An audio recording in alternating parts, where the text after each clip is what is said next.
Hari ini ialah hari ke-14. Passion ni kami telah menanam graf 2000 graf. Kawasan tiga segi di sini, ini adalah panggil the frontal temple angle sebelah kanan, dan kawasan tengah di sini di mana kita telah meningkatkan kepadatan. Di sini ialah the four low, dan di kawasan sebelah kiri tiga segi sini di mana kami telah mengisi, inilah the frontal temple angle sebelah kiri.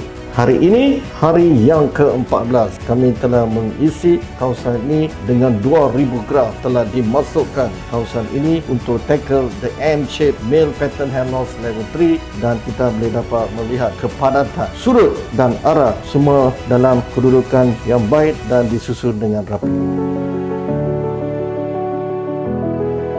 Macam mana hari ini? Hari yang ke-14? Semua bagus, semua baik. Terima kasih Guru Jas.